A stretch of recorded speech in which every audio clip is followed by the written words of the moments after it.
गुरु वचन और गुरु के उपदेश के बारे में चंद्रापेड़ को बताते हुए सुकनास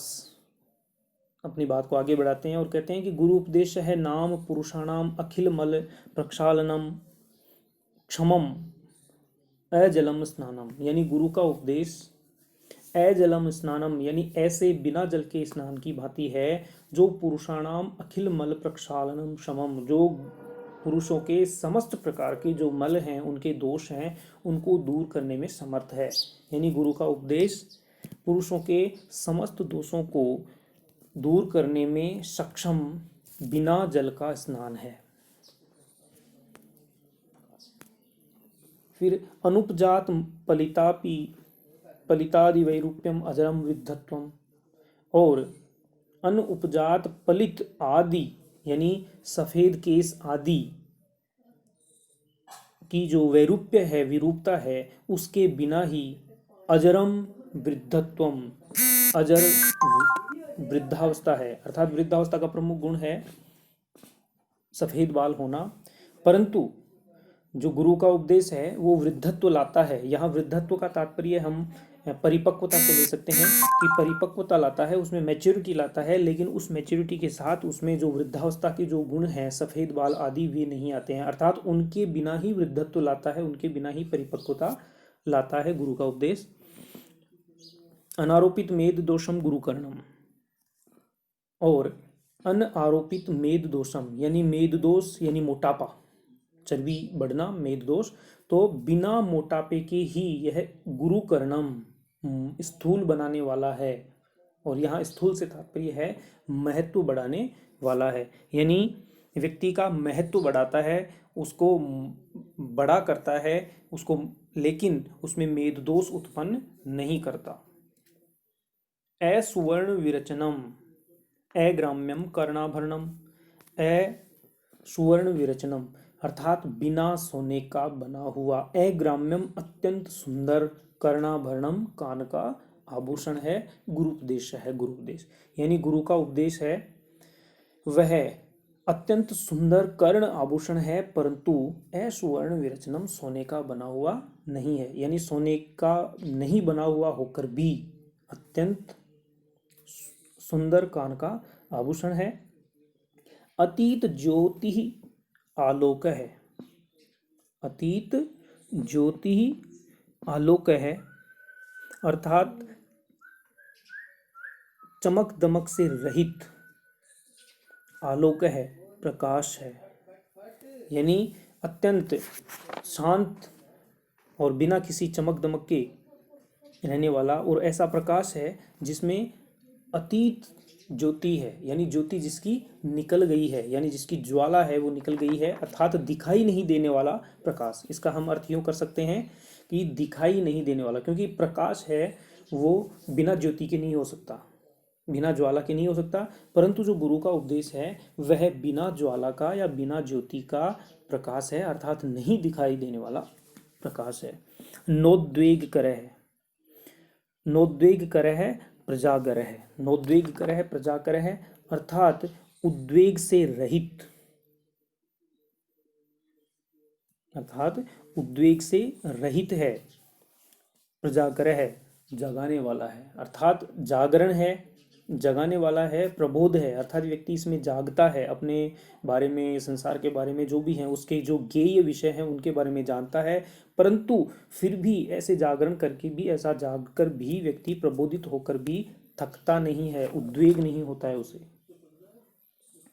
विशेषण तु राज्ञाम, और विशेषकर राजाओं के लिए, विशेषकर राजाओं के लिए विरला ही तेषाम उपदेष्टारः है, विशेषकर राजाओं के लिए तो ये ऐसा ही है जो ऊपर उसके गुण बताए हुए हैं, और उसका कारण बता रहे हैं, क्योंकि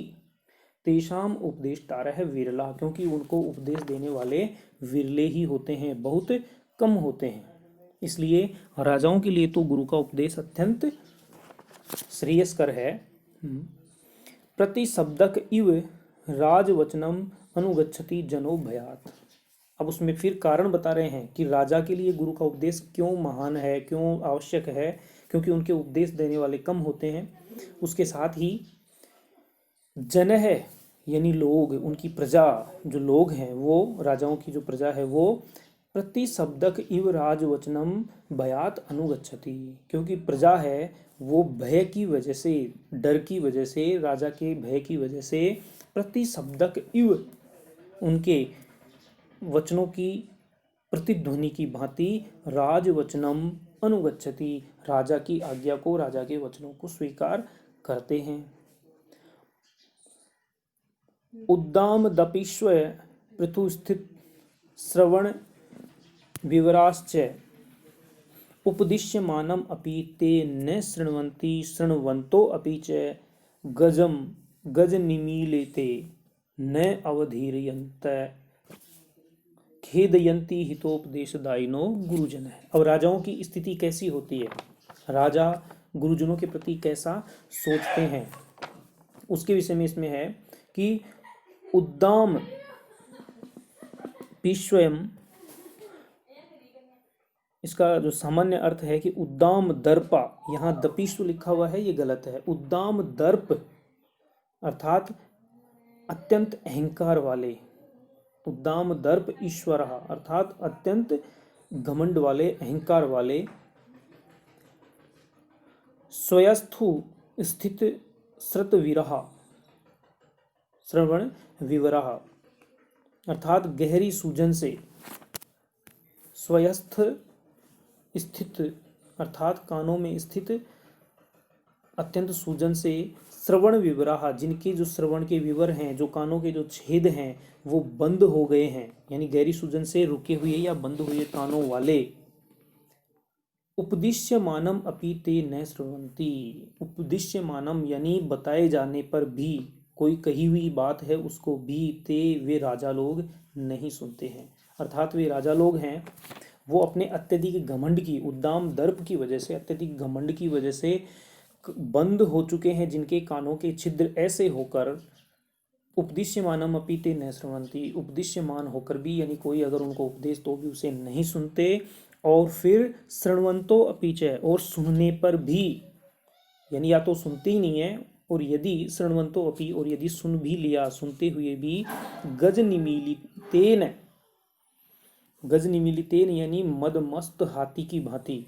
जैसे हाथी जब चलता है मदमस्त अपनी मस्ती में तो वो आंखें बंद करके चलता है, ऐसा कहते हैं। तो मस्त हाथी की भांति आंखों को मूंदकर, अवधीरयन्तः गुरुपदेश दायिनः गुरून् अवधीरयन्तः, यहाँ इसका अन्वय होगा गज निमीलिते हितोपदेशदायिनः गुरून् अवधीरयन्तः खेदयन्ति, यानी सुनाए जाने पर भी मस्त हाथी की भांति आंखें बंद करके, हितोपदेश दायिनः गुरून् यानी हितकारी वचन कहने वाले या हित का उपदेश देने वाले गुरुजनों को, अवधीरयन्तः उनका तिरस्कार करके, उनका अपमान करके, खेदयन्ति उन्हें दुख ही देते हैं, उन्हें कष्ट पहुंचाते हैं। ऐसे होते हैं राजा लोग। इसलिए जो एक इन्होंने पंक्ति कही है ना, विरला ही उपदेष्टा रहे विशेषेण तु राज्ञाम, तो विशेषण तो राज्ञाम, इस पंक्ति को स्पष्ट करने के लिए कि ऐसा मैंने क्यों कहा, उसके लिए ये आगे वाली जो दोनों तीनों पंक्तियां हैं वो कह रहे हैं। इसके पश्चात अहंकार दाह ज्वर मूर्छांधकारिता विहला ही राज प्रकृति। अब राज प्रकृति कैसी होती है, राज्य की प्रकृति कैसी होती है, जब किसी को राज्य प्राप्त होता है तो वह कैसा व्यवहार करता है। इसमें वो कह रहे हैं कि राज प्रकृति अर्थात राजाओं का स्वभाव, राजाओं का स्वभाव अहंकार दाह ज्वर मूर्छा अंधकारिता विफला, यानी राजाओं का जो स्वभाव है वो अहंकार रूपी दाह ज्वर से उत्पन्न होने वाली मूर्छा से अंधे होकर, यानी विवेकहीन होकर, विवला विह्वल होते हैं, विकल हो जाते हैं, यानी किसी की कहना, किसी का सुनना नहीं मानते और अनादर करते रहते हैं। अलिकाभिमानो, तो अलिकाभिमान उन्मादकारिणी धनानी, और धन कैसे होते हैं इन राजाओं की, जो धन संपत्तियां हैं वो कैसी हैं, तो विशेषतः जो धन संपत्तियां हैं इन राजाओं की वे अलीक झूठा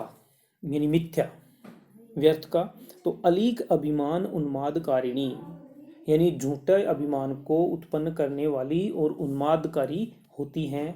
धन संपत्तियां। यानी ये जो धन है, राजाओं की जो धन है, ऐश्वर्य संपत्ति है, वो व्यर्थ का या झूठा अभिमान उत्पन्न करने वाले और उन्माद उत्पन्न करने वाले होते हैं। राज्य विश्व विकार तंद्रा प्रजा प्रदा राजलक्ष्मी, और राजलक्ष्मी है जो राज्य सुख है, राज्य लक्ष्मी है, वो